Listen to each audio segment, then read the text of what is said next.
Steven Spielberg's favorite war movie isn't Saving Private Ryan.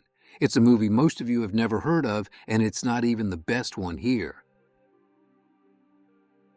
Frank Sinatra read a novel called Von Ryan's Express and loved it so much he tried to buy the film rights himself. He lost, Fox outbid him.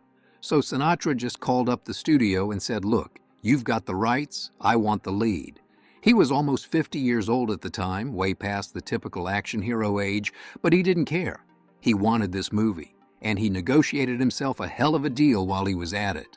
$250,000 plus 15% of the gross. The movie is basically The Great Escape on a train.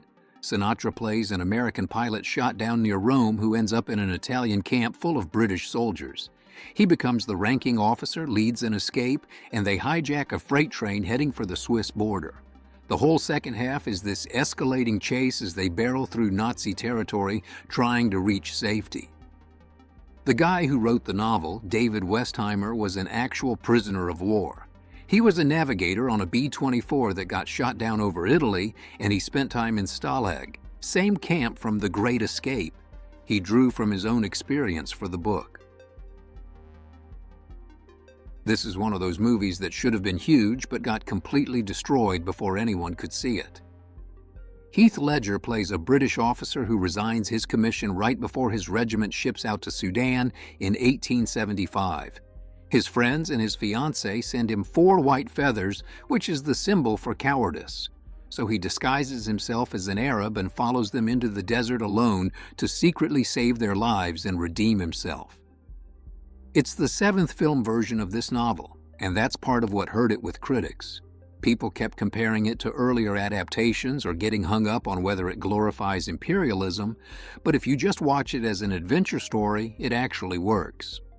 Then Harvey Weinstein got involved in post-production. You know how Weinstein operated. He would seize films in the edit, have his people slash them apart, and then dump whatever was left into theaters. The budget had ballooned to over $80 million, and it became one of the biggest financial disasters on record. A genuine box office bomb. But if you ignore all that baggage and just watch it for what it is, it's a solid old-fashioned adventure with real emotional stakes. It deserved better than it got. Oliver Reed plays a British prisoner who volunteers to work at the Munich Zoo. He becomes the caretaker for an elephant. When the German zookeeper gets killed in a bombing raid, Reed's character is ordered to take the elephant to safety in Austria, on foot through the Alps with 2 German guards and a cook. There's nothing else quite like it. The whole thing was inspired by a real diary. A guy named Tom Wright actually spent 9 months caring for elephants at the Munich Zoo as a prisoner and wrote about it. The writers took that and invented the Alpine Escape, and Oliver Reed is perfect in it because he's not playing some noble hero or an anti-war rebel. He's just a guy who doesn't care about any of it except keeping his elephant alive. The director was Michael Winner years before he became known for the Death Wish movies, and Winner later admitted that this was a massive action film and he had absolutely no idea how to make one. He just winged it, with an elephant, in the Alps, and somehow it worked. The movie was a hit, Hollywood took notice, and Winner got handed his first American picture. If there's one thing you can't accuse this movie of, it's being unoriginal. It's a war movie that's also a heist movie, that's also a comedy, that's also genuinely political. George Clooney, Mark Wahlberg, Ice Cube, and Spike Jonze play a mismatched squad who decide to steal a cache of Kuwaiti gold that Saddam Hussein hid somewhere in Iraq right after the Gulf War ended. It starts as a cynical treasure hunt and then slowly becomes something else entirely. David O. Russell directed it, and he managed to do something really tricky here. The movie openly criticizes what the politicians did during that war. It doesn't shy away from showing the ugly side of American foreign policy, but it's still a fun adventure at the same time. It's shocking in some scenes and really funny in others, sometimes within minutes of each other. One moment you're watching a torture sequence that's hard to sit through, the next you're laughing. That tonal mix shouldn't work, but Russell pulls it off. 27 years later, it still has a 94% on Rotten Tomatoes, aged way better than most movies from the 90s. Robert Wise spent years trying to get this movie made.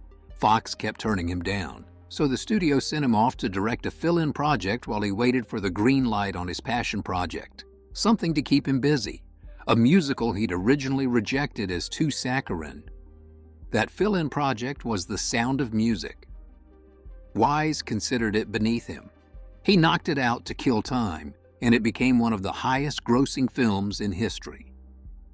Then he finally got to make the movie he actually cared about.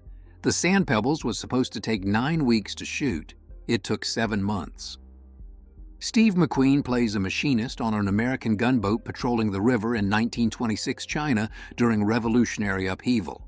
The crew calls themselves the Sand Pebbles, and when McQueen's character shows up, they immediately distrust him because he's got this independent streak that doesn't fit with how things work on the boat. The movie runs almost 3 hours, got 7 Oscar nominations, and features what might be McQueen's best performance ever. Kevin Costner calls it a perfect movie. He said that the part fit McQueen so beautifully that he was just totally watchable, and that he learned more about filmmaking from the scope that Wise brought to Sand Pebbles than from almost anything else. A team of Allied saboteurs has to infiltrate an impregnable Nazi fortress on a Greek island and destroy 2 massive long-range guns. If they fail, 2,000 British soldiers die. They have to scale a cliff that's supposed to be unclimbable just to get there. They cast Gregory Peck, David Niven, and Anthony Quinn as the leads and shipped everyone to Greece to film. And almost immediately, things started going wrong. Peck thought the script was garbage and wasn't shy about saying so. Niven kept clashing with the director. Quinn decided his character wasn't written right, so he started rewriting his own scenes during filming, which dragged everything out even longer. Then the movie came out and made more money than anything else in 1961, won an Oscar for special effects, and Niven ended up calling it one of the best performances of his career. 2 years later, The Great Escape would use the same formula. Specialists on an impossible mission, everything going wrong. But Guns of Navarone did it first. Russell Crowe plays a British naval captain during the Napoleonic Wars chasing a French warship. Paul Bettany plays his best friend, the ship's surgeon. There are only 2 major battle sequences in the whole film, and they're almost 2 hours apart. Everything in between is life on the ship. The production was obsessed with getting details right. The sound designer spent months tracking down private collectors who owned actual naval cannons from the 1800s. He recorded them firing at different distances just so he could capture the correct sound of a cannonball passing overhead. The movie came out and did well. Reviews were strong. Crowe was at his peak. There were 20 novels in the source material, plenty of room for sequels. And then nothing. No sequel ever got made. All that obsession, all those authentic canons, all that source material to draw from, and they just stopped at 1 movie. To this day, nobody really knows why. One of the great missed opportunities.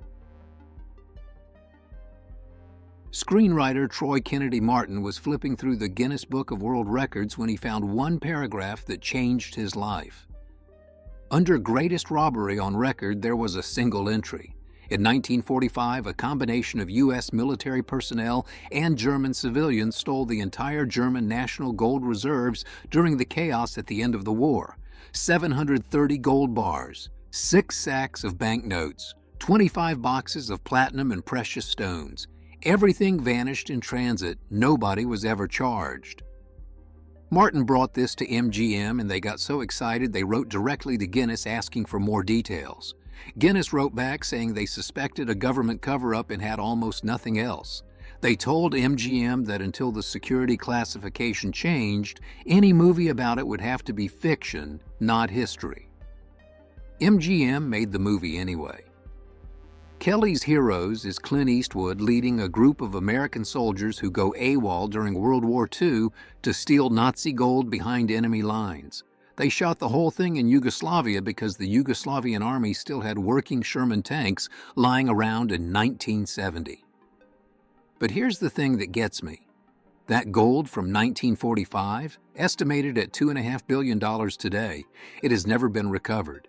The robbery that inspired this movie is still unsolved. The gold is still missing somewhere. Richard Burton was a serious actor. He didn't do action movies. Then Elizabeth Taylor's son asked him why he never made anything fun to watch. Burton didn't have a good answer. So he signed up to infiltrate a Nazi castle in the Alps. The plot looked simple at first. Burton and Clint Eastwood parachute into Bavaria to rescue a captured American general from a mountaintop fortress. But pretty quickly you realize the rescue is a cover story. Everyone in the movie is lying to everyone else. Double crosses pile up until half the cast is dead and you can't tell who was ever on which side. Eastwood barely speaks in this movie, maybe 20 lines in the whole film, but he kills 80 people, more than any other role he's ever played. Burton does all the talking and scheming. Eastwood just shoots everyone who needs shooting. The movie became Burton's last big hit at the American box office. Spielberg later called it his favorite war film ever. Tarantino said it was his direct template for Inglourious Basterds, all because a kid asked his stepdad to make something fun. An Army major recruits 12 convicted murderers from military death row for a suicide mission. The deal? Parachute behind enemy lines and assassinate Nazi officers at a French chateau. Survive, your death sentence gets commuted. Die? Well, you were getting executed anyway. The cast is insane. Lee Marvin, Charles Bronson, Donald Sutherland, Telly Savalas.